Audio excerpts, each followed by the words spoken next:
انہوں نے پوچھا ہے شیخ کہ ان کے شوہر جو ہے غصہ ہو کر کے 11 دن سے غصہ ہے ان کے شوہر، اور ان کو چھوڑ کر کے یہ فرسٹ بیوی کے پاس چلے گئے، یہ سیکنڈ بیوی ہے، اور وہ جو ہے اپنی پہلی بیوی کے پاس چلے گئے ہیں، اور پچھلے 11 دنوں سے وہ نہیں آ رہے ہیں۔ لوگ انہیں کافی سمجھا رہے ہیں، اور لوگ انہیں بول رہے ہیں کہ دونوں کے درمیان میں انصاف کرنا ہے، آپ آؤ آؤ، لیکن وہ آنے کے لیے تیار نہیں ہے۔ تو سسٹر کا کہنا یہ ہے کہ شیخ مجھے سمجھ نہیں آ رہا کہ میں کیا کروں، کیا ہمارا رشتہ ہے یا ٹوٹ جائے گا اس طرح سے؟ آپ تھوڑا سا رہنمائی کریں۔ بسم اللہ والحمد للہ والصلاۃ والسلام علی رسول اللہ۔ دیکھیے، کسی شوہر کا اپنی بیوی سے اس طرح سے کچھ دنوں کے لیے الگ ہو جانا، اس کے کئی اسباب ہو سکتے ہیں، یا اس کی کئی قسمیں، اس کی تقریباً 3 قسمیں ہیں۔ پہلی قسم تو یہ ہے کہ کوئی انسان اپنی بیوی سے ایلا کر لے۔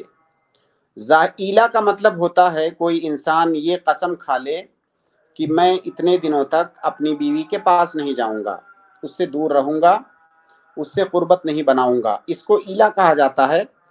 اور شوہر کو اجازت ہے، اگر بیوی کی جانب سے نشوز ہو رہا ہے یا بیوی کی جانب سے کوئی نافرمانی ہو رہی ہے، شوہر کو کوئی تکلیف ہو رہی ہے، تو وہ ایلا کر سکتا ہے۔ تو اگر کسی نے ایلا کیا ہے تب تو وہ دور رہ سکتا ہے، اور ایلا کی جو مدت ہوتی ہے، زیادہ سے زیادہ مدت وہ 4 مہینے ہو سکتی ہے۔ لیکن یاد رہے کہ یہ ایلا شرعی حدود میں ہونا چاہیے، اس لیے نہیں ہونا چاہیے کہ بیوی کو تکلیف دینا مقصود ہو، تکلیف دینے کے مقصد سے نہیں۔ اگر شرعی حدود میں شرعی اسباب کی بنیاد پر کوئی ایلا کر رہا ہے تو یہ جائز ہے اس کے لیے، لیکن ایلا کرنے کے لیے باقاعدہ اس کو قسم کھانا ہوتا ہے کہ وہ میں قسم کھا رہا ہوں کہ میں اپنی بیوی کے پاس اتنے دنوں تک نہیں جاؤں گا۔ تو یہ تو پہلی قسم ہوئی بیوی سے علیحدہ ہونے کی۔ سوال سے ظاہر ہو رہا ہے کہ انہوں نے قسم نہیں کھایا ہے۔ دوسری قسم ہے بیوی سے الگ ہونے کی کہ کسی کی بیوی نافرمان ہے، کسی کی بیوی جو ہے نافرمانی کر رہی ہے، معصیت کر رہی ہے، اس کی بات نہیں مان رہی ہے، اطاعت نہیں کر رہی ہے، شوہر کے حقوق ادا نہیں کر رہی ہے۔ ایسی صورت میں شریعت نے شوہر کو کہا ہے کہ اپنی بیوی کی اصلاح کرنے کے لیے آپ کو پہلا قدم یہ اٹھانا ہے کہ اسے نصیحت کیجئے، اسے نصیحت کیجئے۔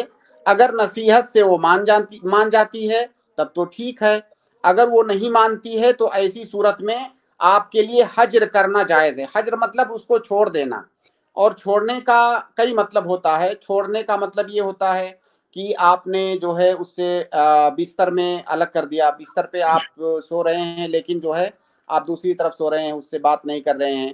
دوسری شکل یہ ہے کہ آپ نے بستر ہی بدل لیا، آپ دوسرے بستر پر سو رہے ہیں۔ اس کی ایک شکل یہ ہے کہ آپ نے کمرہ بدل لیا۔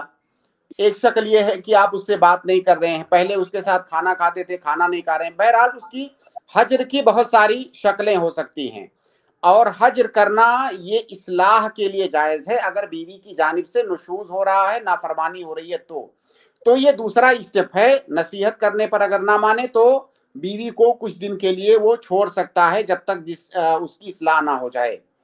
اگر اس سے بھی اصلاح نہیں ہو رہی ہے تو ہماری شریعت نے اجازت دی ہے، تعذیب کے لیے وہ ہلکا اس کو مار بھی سکتا ہے، ایسی مار جس سے اس کو زیادہ چوٹ نہ آئے، جسم پر اس کا اثر ظاہر نہ ہو، معمولی۔ اور آپ یاد رکھیں کہ یہ مارنا اصلاح کے لیے ہے، اسے تکلیف دینے کے لیے نہیں ہے۔ تو چھوڑنے کی دوسری شکل یہ ہے۔ تیسری شکل چھوڑنے کے لیے ہے کہ بلا سبب ایسے ہی تکلیف دینے کے لیے، ان کی 2 بیویاں ہیں، ایک بیوی کے پاس جا رہے ہیں، دوسری کو انہوں نے چھوڑ دیا ہے، تو یہ شکل جائز نہیں ہے بلا سبب بیوی کو چھوڑ دینا۔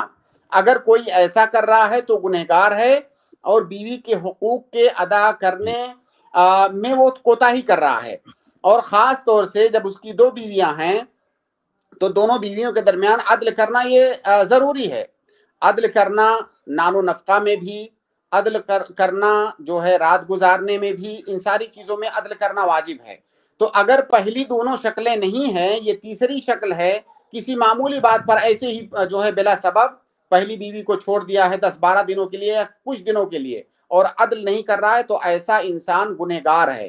اللہ کے نبی صلی اللہ علیہ وسلم کی حدیث ہے کہ اگر کسی کے پاس 2 بیویاں ہیں اور ان دونوں بیویوں کے درمیان عدل نہیں کر رہا ہے، کسی ایک کی جانب وہ مائل ہو گیا ہے، تو قیامت کے دن وہ آئے گا اور اس کا ایک جانب ایک طرف مائل ہوگا، اس سے لوگ جان جائیں گے کہ یہ بیویوں کے درمیان عدل نہیں کرتا تھا۔ تو اگر بلا سبب اس نے اپنی بیوی کو اس طرح سے چھوڑ رکھا ہے اسے صرف تکلیف دینے کے لیے، تو یہ عدل کا تقاضا نہیں ہے، ایسا انسان گنہگار ہے، اسے فوراً جو ہے اپنی اس حرکت سے رجوع کرنا چاہیے، بیوی سے معذرت کرنا چاہیے اور عدل کرنا چاہیے دونوں کے درمیان۔ اور ہاں ایک بات آپ نے اور کہا سوال میں کہ کیا اس سے ان کا رشتہ ٹوٹ جائے گا؟ نہیں، اس سے نکاح نہیں ٹوٹ جائے گا۔ نکاح ٹوٹنے کے لیے طلاق دینا ضروری ہے یا خلا ضروری ہے یا فسخ ضروری ہے، اس کے بغیر نکاح نہیں ٹوٹے گا۔ تو شوہر کے علیحدہ رہنے سے ان دونوں کے درمیان جو میاں بیوی کا رشتہ ہے وہ رشتہ ختم نہیں ہو جائے گا، البتہ وہ جو گناہ کر رہا ہے اس گناہ سے فوراً وہ توبہ کرے گا اور رجوع کرے گا۔